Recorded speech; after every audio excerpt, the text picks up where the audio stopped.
नमस्ते, मैं चंद्रशेखर आप सभी को मैं अपने चैनल डिलीजेंट एकेडमी में स्वागत करता हूं। हम लोग बिहार एसएससी के लिए एक मैथ का सीरीज स्टार्ट किए थे, जिसमें हम लोग प्रत्येक दिन बिहार एसएससी में आए हुए मैथ का प्रीवियस ईयर क्वेश्चन और उस पर आधारित मैथ का क्वेश्चन कर रहे हैं। चलिए आज उस सीरीज में हम लोग आगे की तरफ चलते हैं। इससे पहले अगर आप मेरे चैनल पर नए हो तो चैनल को सब्सक्राइब कर ले और बेल आइकन को प्रेस करना बिल्कुल ना भूले, ताकि आपको सबसे पहले लेटेस्ट नोटिफिकेशन मिलता रहे। चलिए अब हम लोग क्वेश्चन की तरफ चलते हैं। देखिए हमारा क्वेश्चन क्या दिया हुआ है। हमारा क्वेश्चन है ए अकेले 10 दिनों में एक कार्य कर सकता है और बी अकेले इस कार्य को 15 दिनों में कर सकता है। ए और बी एक साथ कार्य 42,000 रुपये में करने के लिए तैयार हुए। उन्होंने सी की सहायता से 5 दिनों में कार्य पूरा कर लिया। सी को कितना भुगतान किया जाना चाहिए? हमें क्या निकालना है? सी का जो है मजदूरी निकालना है। तो देखिए मजदूरी कभी भी इफिशियंसी के रेशियो में बढ़ता है, तो हमें सबसे पहले क्या निकालना पड़ेगा? ए, बी और सी का इफिशियंसी का रेशियो निकालना पड़ेगा। तो उसके लिए हम क्या करेंगे? सबसे पहले जो यहां हमारा समय दिया हुआ है, हम उस समय का एलसीएम निकालेंगे। देखिए हमारा समय क्या दिया हुआ है? हमारा समय दिया हुआ है 10 दिन, दूसरा समय क्या दिया हुआ है 15 दिन, और तीनों मिलकर जब कर रहे हैं तो हमें समय क्या दिया हुआ है? 5 दिन दिया हुआ है। तो हम सबसे पहले 10, 15 और 5 का हम एलसीएम निकालेंगे। 10, 15, 5 का एलसीएम क्या हो जाएगा? 10, 15 और 5 का एलसीएम हो जाएगा 30। 10, 15 और 5 का एलसीएम क्या हो जाएगा? 30। हम टोटल वर्क को मान लेंगे 30 यूनिट। टोटल वर्क को हम क्या मान लेंगे? टोटल वर्क को हम मान लेंगे 30 यूनिट। टोटल वर्क को हम क्या मान लेंगे? 30 यूनिट। अब देखिए इस 30 यूनिट काम को जब ए अकेले कर रहा है, जब ए अकेले कर रहा है तो कितना समय ले रहा है? 10 दिनों का समय ले रहा है। और जब इस 30 यूनिट काम को बी अकेले कर रहा है, बी अकेले कर रहा है तो कितना समय ले रहा है? 15 दिन का समय ले रहा है। और जब इस 30 यूनिट काम को तीनों साथ में मिलके, यानी ए प्लस बी प्लस सी तीनों साथ में मिलकर कर रहे हैं तो कितना समय लग रहा है? 5 दिनों का समय लग रहा है। तो देखिए हम यहां से तीनों का इफिशियंसी निकाल सकते हैं। देखिए ए जो है 10 दिन में अगर 30 यूनिट काम कर रहा है तो एक दिन में कितना काम कर रहा होगा? 3 यूनिट काम कर रहा होगा। बी जो है 15 दिन में अगर 30 यूनिट काम कर रहा है तो एक दिन में कितना काम कर रहा होगा? 2 यूनिट। और तीनों मिलके 5 दिन में अगर 30 यूनिट काम कर रहे हैं तो एक दिन में कितना काम कर पा रहे होंगे? 6 यूनिट काम कर पा रहे होंगे। अब देखिए यहां से हमारा क्या निकल के आ गया? यहां से हमारा निकल के आ गया कि ए का इफिशियंसी क्या है? 3 यूनिट, बी का इफिशियंसी क्या है? 2 यूनिट, और तीनों का मिला के इफिशियंसी क्या है? 6 यूनिट है। तो हम यहां से सी का इफिशियंसी निकाल सकते हैं। अगर तीनों की इफिशियंसी में से ए और बी का हम इफिशियंसी माइनस करेंगे तो हमारा क्या निकल के आ जाएगा? सी का इफिशियंसी निकल के आ जाएगा। देखिए ए का इफिशियंसी क्या है? 3 यूनिट, और बी का इफिशियंसी क्या है? 2 यूनिट, यानी दोनों का मिला के इफिशियंसी कितना हो गया? 5 यूनिट, और तीनों का इफिशियंसी कितना निकल के आया? 6 यूनिट, यानी यहां से सी का इफिशियंसी कितना हो जाएगा? 1 यूनिट हो जाएगा। अब देखिए हमारा इफिशियंसी के रेशियो ए, बी और सी का क्या निकल के आ गया? ए का इफिशियंसी अगर 3 यूनिट है तो बी का इफिशियंसी कितना है? 2 यूनिट, और सी का इफिशियंसी कितना है? 1 यूनिट। तो देखिए कभी भी मजदूरी इफिशियंसी के रेशियो में बढ़ता है, यानी उस कुल मजदूरी में से अगर ए को 3 यूनिट मिल रहा होगा तो बी को कितना मिल रहा होगा? 2 यूनिट, और सी को कितना मिल रहा होगा? 1 यूनिट। यानी यहां से हमारा कुल मजदूरी क्या हो गया? यहां से हमारा कुल मजदूरी हो गया 6 यूनिट। कुल मजदूरी क्या हो गया? 6 यूनिट। लेकिन हमें क्वेश्चन में कुल मजदूरी क्या दिया है? 42,000, यानी इस 6 यूनिट का वैल्यू हमें क्वेश्चन में क्या दिया है? 42,000 रुपया दिया हुआ है। तो हम यहां से 1 यूनिट का वैल्यू निकाल सकते हैं। 1 यूनिट का वैल्यू क्या हो जाएगा? 7,000 रुपये हो जाएगा। 1 यूनिट का वैल्यू क्या हो जाएगा? 7,000 रुपये हो जाएगा। और हमसे पूछ क्या रहा था? सी को कितना भुगतान किया गया, यानी सी का हमसे मजदूरी पूछ रहा था। तो देखिए उस मजदूरी में से सी को कितना मिल रहा है? 1 यूनिट, और 1 यूनिट का वैल्यू क्या निकल के आ गया? 7,000 रुपया, यानी हमारा आंसर क्या निकल के आ गया? 7,000 रुपया निकल के आ गया। चलिए क्वेश्चन समझ में आ गया होगा। नेक्स्ट क्वेश्चन पे चलते हैं। देखिए हमारा क्वेश्चन क्या दिया हुआ है। हमारा क्वेश्चन देख क्यू, टी और पी किसी कार्य को क्रमशः 3, 4 और 6 घंटे में कर सकते हैं। यदि वे एक साथ कार्य कर रहे हैं तो वे कार्य को कितने समय में पूरा करेंगे? तो देखिए हम सबसे पहले क्या करेंगे? जो यहां हमारा समय दिया हुआ है हम उस समय का एलसीएम निकालेंगे। देखिए हमारा समय क्या दिया हुआ है? हमारा समय दिया हुआ है 3 घंटा, 4 घंटा और 6 घंटा। तो हम सबसे पहले 3, 4 और 6 का हम एलसीएम निकालेंगे। देखिए 3, 4 और 6 का एलसीएम क्या हो जाएगा? 3, 4 और 6 का एलसीएम हो जाएगा 12। हम टोटल वर्क को मान लेंगे 12 यूनिट। टोटल वर्क को मान लेंगे 12 यूनिट। अब देखिए इस 12 यूनिट काम को जब क्यू कर रहा है तो कितना समय ले रहा है? 3 घंटा का समय ले रहा है। और इस 12 यूनिट काम को जब टी कर रहा है तो कितना समय ले रहा है? 4 घंटा का समय ले रहा है। और इस 12 यूनिट काम को जब पी कर रहा है तो कितना समय ले रहा है? 6 घंटा का समय ले रहा है। तो हम यहां से तीनों का इफिशियंसी निकाल सकते हैं। देखिए क्यू जो है 3 घंटा में अगर 12 यूनिट काम कर रहा है तो 1 घंटा में कितना कर रहा होगा? 4 यूनिट काम। टी जो है 4 घंटा में अगर 12 यूनिट काम कर रहा है तो 1 घंटा में कितना कर रहा होगा? 3 यूनिट काम। और पी जो है 6 घंटा में अगर 12 यूनिट काम कर रहा है तो 1 घंटा में कितना कर रहा होगा? 2 यूनिट काम कर रहा होगा। अब देखिए तीनों का इफिशियंसी निकल के आ गया, तो हमसे पूछ रहा है कि अगर तीनों एक साथ काम करें, यानी Q plus T plus P, अगर तीनों एक साथ काम करें तो देखिए Q जो है 1 घंटा में 4 यूनिट काम कर रहा है, तो T जो है 1 घंटा में 3 यूनिट काम कर रहा है, और P जो है 1 घंटा में 2 यूनिट काम कर रहा है। तो तीनों मिलके 1 घंटा में कितना काम करेंगे? Q जो है 4 यूनिट काम करेगा, और T जो है 3 यूनिट, और P जो है 2 यूनिट, यानी तीनों मिला के कितना काम करेंगे? 9 यूनिट काम करेंगे। तीनों मिला के 1 घंटा में 9 यूनिट काम करेंगे, और हमें जो है काम टोटल कितना करवाना है? 12 यूनिट। 12 यूनिट टोटल काम करवाना है, और तीनों मिलके एक साथ जब काम कर रहे हैं तो 1 घंटा में 9 यूनिट काम कर रहे हैं। तो हम इस 12 में अगर 9 से भाग देंगे तो यहां से हमारा समय निकल के आ जाएगा। देखिए हम इसे 3 से काटेंगे तो ये 3 से कितने बार में जाएगा? 4 बार में, और ये 3 से चला जाएगा 3 बार में। हम यहां से इसे क्या लिख सकते हैं? हम यहां से लिख सकते हैं 1 सही 1/3 घंटा लिख सकते हैं। देखिए 1/3 घंटा को अगर हम मिनट में चेंज कर ले तो हम इसमें 60 से गुणा करेंगे, यानी यहां से हमारा हो जाएगा 1 घंटा 20 मिनट हो जाएगा। हमारा आंसर क्या निकल के आ गया कि अगर तीनों मिलकर उस काम को करेंगे तो कितना समय लग जाएगा? 1 घंटा 20 मिनट का समय लग जाएगा। चलिए क्वेश्चन समझ में आ गया होगा, नेक्स्ट क्वेश्चन पे चलते हैं। देखिए हमारा क्वेश्चन क्या दिया हुआ है। हमारा क्वेश्चन है एक तंबू को 7 मीटर की त्रिज्या के सिलेंडर के आकार में और उसके ऊपर उसी त्रिज्या के एक शंकु को लगाकर बनाना है। यदि बेलनाकार भाग की ऊंचाई 8 मीटर है और शंक्वाकार भाग की तिरछी ऊंचाई 12 मीटर है, तो तंबू को बनाने के लिए कितने कैनवास की आवश्यकता होगी? मोड़ने और सिलाई के लिए 20% अधिक कैनवास जोड़ ले। तो देखिए हम सबसे पहले इस क्वेश्चन को एक फिगर से समझते हैं। देखिए हमें क्वेश्चन में जो तंबू दिया हुआ है, तंबू कुछ इस प्रकार से है। बेलन के ऊपर शंकु लगा के तंबू बनाया जा रहा है, यानी तंबू का जो है आकृति कुछ इस प्रकार से होगा। तंबू का जो आकृति होगा कुछ इस प्रकार से होगा। अब देखिए हमें क्वेश्चन में और क्या दिया हुआ है। हमें क्वेश्चन में बेलनाकार भाग का हमें रेडियस दिया हुआ है। हमें रेडियस कितना दिया हुआ है? हमें रेडियस दिया हुआ है 7 मीटर। रेडियस हमें कितना दिया हुआ? 7 मीटर दिया हुआ है। और हमें क्वेश्चन में आगे क्या दिया हुआ है कि सिलेंडर के आकार में और उसके ऊपर उसी त्रिज्या के एक शंकु को लगाकर, यानी शंकु का भी त्रिज्या हमें क्वेश्चन में क्या दिया है? शंकु का भी त्रिज्या हमें 7 मीटर दिया हुआ है। और हमें क्वेश्चन में क्या दिया हुआ है? बेलनाकार भाग की हमें ऊंचाई दिया हुआ है। बेलनाकार भाग की हमें ऊंचाई कितना दिया हुआ है? ऊंचाई हमें 8 मीटर दिया हुआ है। और हमें क्वेश्चन में क्या दिया है? शंकु का हमें तिर्यक ऊंचाई दिया है। शंकु का हमें तिर्यक ऊंचाई कितना दिया है? 12 मीटर दिया हुआ है। तो देखिए हम जो है हमसे पूछ क्या रहे हैं? आवश्यक कैनवास पूछ रहा है। तो हम अगर इस शंकु का वक्रपृष्ठ का क्षेत्रफल निकाल के और इस बेलन का वक्रपृष्ठ का क्षेत्रफल निकाल के ऐड करेंगे, और हमें क्वेश्चन में दिया कि मोड़ने और सिलाई के लिए 20% अधिक कैनवास जोड़ ले, यानी इन दोनों का वक्रपृष्ठ का क्षेत्रफल निकाल के ऐड करके अगर हम उसका 120% निकाल लेंगे तो हमारा क्या निकल के आ जाएगा? आवश्यक कैनवास निकल के आ जाएगा। तो हम सबसे पहले इन दोनों का वक्रपृष्ठ का क्षेत्रफल निकाल के ऐड कर लेते हैं। देखिए शंकु का वक्रपृष्ठ का क्षेत्रफल क्या होता है? पाई आर एल। शंकु के वक्रपृष्ठ का क्षेत्रफल क्या होता है? पाई आर एल। और बेलन के वक्रपृष्ठ का क्षेत्रफल क्या होता है? 2 पाई आर एच। अब देखिए हम यहां से कॉमन क्या ले सकते हैं? हम यहां से पाई कॉमन ले सकते हैं। दोनों का रेडियस हमारा सेम है, तो हम यहां से रेडियस को कॉमन ले सकते हैं। अंदर हमारा क्या बच जाएगा? एल प्लस यहां हमारा क्या बच जाएगा? 2 इंटू एच बच जाएगा। अब देखिए हम यहां वैल्यू पुट कर लेंगे। देखिए पाई का वैल्यू क्या होता है हमारा? 22/7। रेडियस हमें क्या दिया हुआ है? 7 मीटर। तिर्यक ऊंचाई क्या है हमारा? 12 मीटर। और हाइट क्या दिया हुआ है? बेलन का जो हाइट दिया हुआ है 8 मीटर, यानी 8 में हम 2 से गुना करेंगे, ये हमारा क्या हो जाएगा? 16 हो जाएगा। यहां से हम 7 से 7 को काट लेंगे। यहां से हम क्या लिख सकते हैं? 22 गुने इन दोनों को ऐड करेंगे तो ये हमारा क्या हो जाएगा? 28 हो जाएगा। अब देखिए हम 22 में अगर 28 से गुना करेंगे, 22 में अगर हम 30 से गुना करेंगे तो कितना हो जाएगा? 22 में अगर 30 से गुना करेंगे तो ये हमारा हो जाएगा 660। उसके बाद हमने जो है 2 ज्यादा से गुना कर लिया, यानी 22 में 2 से गुना करेंगे तो क्या हो जाएगा? 44। यानी 660 में से अगर 44 माइनस कर लेंगे तो ये हमारा क्या हो जाएगा? 6 से 16 हो जाएगा। ये क्या हो जाएगा? 6 से 16 हो जाएगा। अब देखिए हमारा जो है दोनों का वक्रपृष्ठ का क्षेत्रफल क्या निकल के आ गया? 616 मीटर स्क्वायर निकल के आ गया। लेकिन हमें क्वेश्चन में दिया हुआ है कि मोड़ने और सिलाई के लिए 20% एक्स्ट्रा जोड़ ले, यानी हम इसका इस 616 मीटर स्क्वायर का अगर हम 120% निकाल लेंगे तो हमारा क्या निकल के आ जाएगा? आवश्यक कैनवास निकल के आ जाएगा। यानी हम यहां से इसे लिख सकते हैं 616 गुने 120/100। हम यहाँ 0 से 0 काट लेंगे। हम इसमें 12 से गुना करेंगे और 10 से भाग दे देंगे।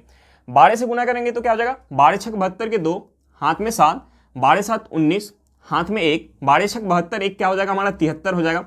हम इसमें 10 से भाग देंगे तो 1 अंक के बाद हमारा पॉइंट लग जाएगा, यानी यहां से हमारा क्या निकल के आएगा 739.2 मीटर स्क्वायर निकल के आ गया। हमारा आंसर क्या निकल के आएगा 739.2 मीटर स्क्वायर। चलिए क्वेश्चन समझ में आ गया होगा, नेक्स्ट क्वेश्चन पे चलते हैं। देखिए हमारा क्वेश्चन क्या दिया हुआ है। हमारा क्वेश्चन यदि प्रत्येक 600 रुपए कीमत वाली 3 शॉटों की खरीद पर 2 शॉट मुफ्त पाने की पेश की जाती है तो प्रत्येक शॉट पर प्रभावी छूट क्या होगा। हमें क्या निकालना है, डिस्काउंट निकालना है। तो देखिए हमें यहाँ कीमत से कोई मतलब नहीं है, हमें क्या निकालना है, डिस्काउंट निकालना है। अब देखिए मैं क्वेश्चन में क्या दिया हुआ है कि 3 शॉट खरीदने पर 2 शॉट जो है मुफ्त मिल रहा है, यानी बाय 3 गेट 2 फ्री। यानी ग्राहक को जो है दुकानदार कितना शॉट दे रहा है, 5 दे रहा है। ग्राहक को जो है दुकानदार कितना शॉट दे रहा है, 5 दे रहा है। और 5 पे जो है 2 फ्री मिल रहा है, 5 पे 2 फ्री मिल रहा है, गुने 100 करेंगे तो यहां से हमारा क्या निकल के आ जाएगा, डिस्काउंट प्रतिशत निकल के आ जाएगा। तो देखिए हम इस 5 से अगर 100 को काटेंगे तो ये कितने बार में जाएगा, 20 बार में। हम 20 में अगर 2 से गुना करेंगे तो ये हमारा क्या हो जाएगा, 40% हो जाएगा।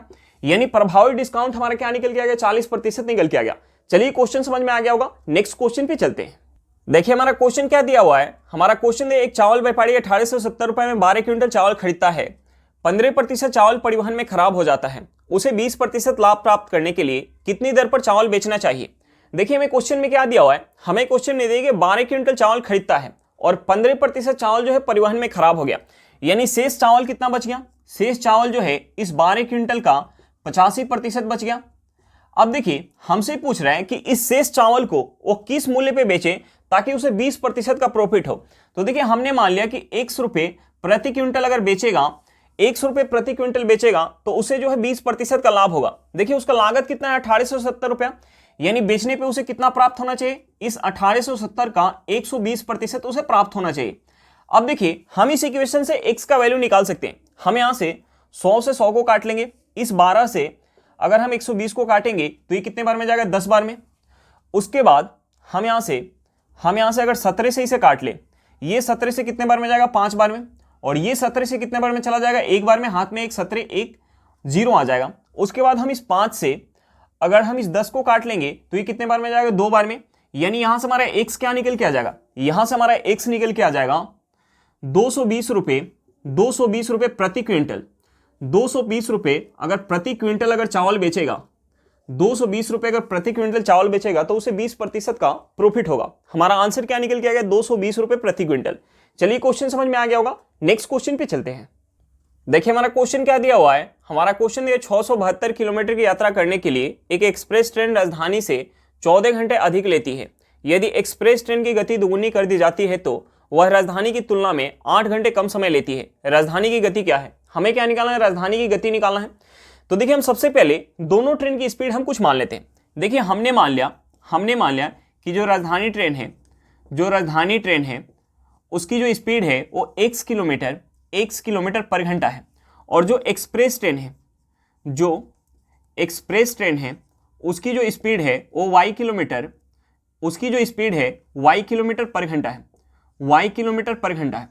अब देखिए हमें जो है डिस्टेंस दिया हुआ है और दोनों का हमने स्पीड मान लिया तो हम दोनों के द्वारा लिए गए समय निकाल सकते हैं। हमें क्वेश्चन में क्या दिया हुआ है कि 672 किलोमीटर की यात्रा करने के लिए एक एक्सप्रेस ट्रेन राजधानी से 14 घंटे अधिक लेती है। यानी हम यहां से क्या लिख सकते हैं, हम यहां से अगर एक्सप्रेस का समय निकाल लें, 672 किलोमीटर का दूरी है और एक्सप्रेस का स्पीड क्या है, y किलोमीटर पर घंटा। यानी इस दूरी में अगर हम स्पीड से भाग देंगे तो हमारा समय निकल के आएगा। हम माइनस करेंगे 672 बटा x किलोमीटर पर घंटा, ये हमारा क्या निकल के आ गया, एक्सप्रेस द्वारा लिया गया समय, और ये निकल के आ गया राजधानी द्वारा लिया गया समय। इन दोनों समय को माइनस करेंगे तो हमारा क्वेश्चन में क्या दिया, 14 घंटा दिया हुआ है। अंतर क्या दिया हुआ, 14 घंटा। अब देखिए हमें क्वेश्चन में आगे क्या दिया हुआ है, हमें क्वेश्चन में आगे दिया हुआ है कि यदि एक्सप्रेस ट्रेन की गति दुगुनी कर दी जाती है तो वह राजधानी की तुलना में 8 घंटे कम समय लेती है। तो देखिए हम यहां से क्या लिख सकते हैं, हम यहां से लिख सकते हैं 672 बटा x माइनस 672 बटा 2i, 672 बटा 2i इक्वल टू हम क्या लिख सकते हैं, 8 घंटा लिख सकते हैं। अब देखिए हम इन दोनों इक्वेशन से x और y का वैल्यू निकाल सकते हैं। हमसे क्वेश्चन में पूछ क्या रहा है, राजधानी की स्पीड, और राजधानी की स्पीड हमने क्या मान के रखा है, x। तो हमें क्या निकालना है, x का वैल्यू निकालना है। तो देखिए इन दोनों इक्वेशन से अगर हम y का वैल्यू काट लें तो देखिए यहां हमारा क्या है, y है और यहां क्या है, 2i है। तो हमें इसे भी 2i बनाना है। तो इसे 2i बनाने के लिए अगर हम इस पूरे इक्वेशन में 1/2 से गुणा कर लें तो यहां से हमारा क्या हो जाएगा, पहला इक्वेशन हो जाएगा 672 बटा 2i माइनस 672 बटा 2x इक्वल टू, हम इसमें अगर 1/2 से गुना करेंगे तो ये क्या हो जाएगा, 7 हो जाएगा। दूसरा इक्वेशन हमारा क्या है, 672 बटा x माइनस 672 बटा 2i इक्वल टू 8। अब देखिए इन दोनों इक्वेशन को अगर हम ऐड करेंगे तो यहां से हमारा 672 बटा 2i माइनस का 672 बटा 2i कट जाएगा। यहां से हमारा क्या हो जाएगा, 672 इंटू, हमने यहाँ 672 कॉमन ले लिया, इंटू हमारा क्या हो जाएगा 1/x minus 1/2x equal to क्या हो जाएगा, हम इसे ऐड करेंगे तो ये हमारा क्या हो जाएगा, 15 हो जाएगा। यहाँ से हम लिख सकते हैं, हम यहाँ से लिख सकते हैं, यहाँ से हमारा एलसीएम क्या हो जाएगा, यहाँ से हमारा एलसीएम हो जाएगा 2x, यानी यहाँ से हमारा क्या हो जाएगा, 2x जो है x से कितने बार में जाएगा, 2 बार में, यानी 1 में 2 से गुना करेंगे 2 माइनस 1 इक्वल टू, इस 672 को अगर हम उस साइड लेके चले जाएं तो ये हमारा क्या हो जाएगा, 15/672 हो जाएगा। यहां से हमारा क्या हो जाएगा, हम यहां से लिख सकते हैं इसे हम लिख सकते हैं 1/2x इक्वल टू 15/672। अब देखिए हम यहां से इसे क्या लिख सकते हैं, हम इसे लिख सकते हैं 2x इक्वल टू 672 बटा हम 15 लिख सकते हैं। यहां से हमारा x इक्वल टू क्या हो जाएगा, x इक्वल टू हो जाएगा 672 बटा 30 हो जाएगा। हम अगर इसमें 30 से भाग देंगे तो हम सबसे पहले 3 से भाग देते हैं, यानी यहां से हमारा x इक्वल टू क्या हो जाएगा, हम 3 से अगर भाग देंगे इसमें सबसे पहले तो ये 3 से 2 बार में जाएगा, 7 जो है 3 से 2 बार में, हाथ में 1 12 4 बार में जाएगा, और यहाँ 10 बच गया, यानी 10 से भाग देंगे तो एक अंक के पहले हमारा क्या लग जाएगा, पॉइंट लग जाएगा। तो यहां से हमारा स्पीड क्या निकल के आ गया, x इक्वल टू निकल के आ गया 22.4 किलोमीटर पर घंटा, यानी हमारा आंसर क्या निकल के आ गया। हमसे क्या पूछ रहा था, राजधानी का स्पीड, और राजधानी की स्पीड हमने क्या मान के रखा था, x किलोमीटर पर घंटा, और x का वैल्यू हमारा क्या निकल के आ गया, 22.4 किलोमीटर पर घंटा, यानी हमारा आंसर क्या हो जाएगा, 22.4 किलोमीटर पर घंटा हो जाएगा। चलिए क्वेश्चन समझ में आ गया होगा, नेक्स्ट क्वेश्चन पे चलते हैं। देखिए हमारा क्वेश्चन क्या दिया हुआ है, हमारा क्वेश्चन दिया, यदि किसी मूलधन पर चक्रवृद्धि ब्याज पर दूसरे और तीसरे वर्ष प्राप्त होने वाली राशि क्रमानुसार 29,160 रुपया और 31,492.8 रुपया है तो ब्याज दर कितनी है। हमें क्या निकालना है, रेट ऑफ इंटरेस्ट निकालना है। अब देखिए हमें क्वेश्चन में क्या दिया हुआ है, हमें क्वेश्चन में 2 वर्ष बाद का, हमें क्वेश्चन में क्या दिया है, 2 वर्ष बाद का हमें अमाउंट दिया है। 2 वर्ष बाद का हमें अमाउंट कितना दिया है, 29,160 रुपया दिया है। और हमें क्वेश्चन में क्या दिया है, 3 वर्ष बाद प्राप्त होने वाला हमें अमाउंट दिया है। 3 वर्ष बाद प्राप्त होने वाला अमाउंट हमें कितना दिया है, 31,492.8 रुपये दिया हुआ है। अब देखिए यहां जो ब्याज काउंट हो रहा है, चक्रवृद्धि ब्याज के दर से ब्याज काउंट हो रहा है। चक्रवृद्धि ब्याज में क्या होता है, जब हम पहले साल ब्याज काउंट करते हैं और पहले साल के अंत में जो हमारा अमाउंट निकल के आता है वो अमाउंट दूसरे साल के लिए क्या बन जाता है, प्रिंसिपल बन जाता है। और जब हम दूसरे साल ब्याज काउंट करते हैं और दूसरे साल के अंत में जो हमारा अमाउंट निकल के आता है वो अमाउंट तीसरे साल के लिए क्या बन जाता है, प्रिंसिपल बन जाता है। अब देखिए हमें क्वेश्चन में क्या दिया है, दूसरे साल के अंत में प्राप्त होने वाला अमाउंट और तीसरे साल के अंत में प्राप्त होने वाला अमाउंट दिया हुआ है। तो देखिए दूसरे साल के अंत में जो अमाउंट प्राप्त हुआ है और जब हम तीसरे साल ब्याज काउंट कर रहे होंगे तो दूसरे साल का अंत का जो हमारा अमाउंट होगा वो क्या हो गया होगा, प्रिंसिपल हो गया होगा। यानी यहां हमारा प्रिंसिपल क्या है, यहां हमारा प्रिंसिपल क्या है, 29,160 रुपया है, 29,160 रुपया। अमाउंट क्या है, अमाउंट जो है 31,492.8 रुपया है। और यहां टाइम क्या हो जाएगा, ये जो है दूसरे साल के अंत का है और ये तीसरे साल का, यानी टाइम क्या हो जाएगा, 1 वर्ष हो जाएगा। तो हम यहां से रेट ऑफ इंटरेस्ट निकाल सकते हैं। हमें जो है प्रिंसिपल पता चल गया और अमाउंट पता चल गया और समय पता चल गया, तो हम यहां से रेट ऑफ इंटरेस्ट निकाल सकते हैं। देखिए यहां ब्याज कितने का प्राप्त हो रहा है, यहां जो है ब्याज कितने का प्राप्त हो रहा है, अगर हम 31,492 में 92.8 में से अगर 29,160 रुपये माइनस करेंगे तो ये हमारा क्या हो जाएगा, ये हमारा हो जाएगा 2,000, यानी 31,000 में से अगर 29,000 माइनस करेंगे तो क्या हो जाएगा 2,000, और 492 में से अगर 160 माइनस करेंगे तो ये हमारा क्या हो जाएगा 332.8 रुपया हो जाएगा। यानी यहां जो है ब्याज के रूप में कितने प्राप्त हो रहा है, यहां जो है 1 साल में ब्याज के रूप में कितने प्राप्त हो रहा है, 2332.8 रुपए प्राप्त हो रहा है। और ये जो ब्याज है किस पे प्राप्त हो रहा है, 29,160 रुपए पे प्राप्त हो रहा है। गुने अगर हम 100 करेंगे तो यहां से हमारा क्या निकल के आ जाएगा, रेट ऑफ इंटरेस्ट निकल के आ जाएगा। अब देखिए हम यहां से एक जीरो को काट सकते हैं। हम इसमें अगर 10 से गुना करेंगे तो हमारा पॉइंट खत्म हो जाएगा।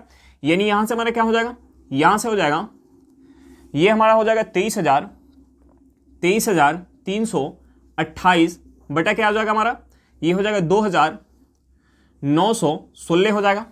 अब देखिए हम इसे अगर काटेंगे तो 2,916 में अगर हम 8 से गुणा कर लेंगे तो ये हमारा क्या हो जाएगा, 8 छक 48, हाथ में 4, 8 4 12, हाथ में 1, 9 में अगर 8 से गुणा करेंगे 72, 72 1 73, हाथ में 7, 8 दूनी 16, 16 में अगर 7 ऐड करेंगे तो क्या हो जाएगा 23। यानी ये कितने बार में चला जाएगा, 8 बार में चला जाएगा। यानी यहां से हमारा रेट ऑफ इंटरेस्ट क्या निकल के आएगा, 8% निकल के आएगा। रेट ऑफ इंटरेस्ट हमारा क्या निकल के आएगा, 8% निकल के आ गया। चलिए क्वेश्चन समझ में आ गया होगा, नेक्स्ट क्वेश्चन पे चलते हैं। देखिए हमारा क्वेश्चन क्या दिया हुआ है, हमारा क्वेश्चन है यदि x + y = 12 और x² + y² = 94 तो x × y का मान क्या है। हमें क्या निकालना है, x × y का मान निकालना है।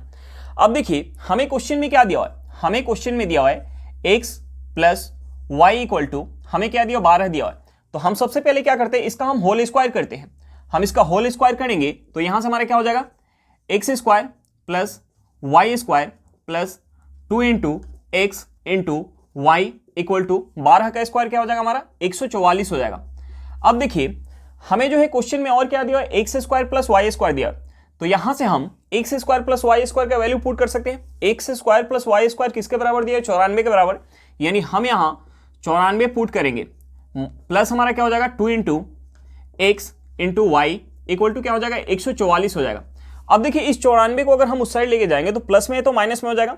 यानी यहां से हमारा क्या हो जाएगा, यहां से हमारा हो जाएगा 2 × x × y = इसमें से अगर माइनस करेंगे 144 में से अगर 94 माइनस करेंगे तो ये हमारा क्या हो जाएगा, 50 हो जाएगा। यहां से हमारा x × y क्या निकल के आ जाएगा, 25 निकल के आ जाएगा। यानी हमारा सही आंसर क्या हो जाएगा, ऑप्शन ए हो जाएगा। हमारा सही आंसर क्या निकल के आएगा, 25 निकल के आएगा। चलिए क्वेश्चन समझ में आ गया होगा, नेक्स्ट क्वेश्चन पे चलते हैं।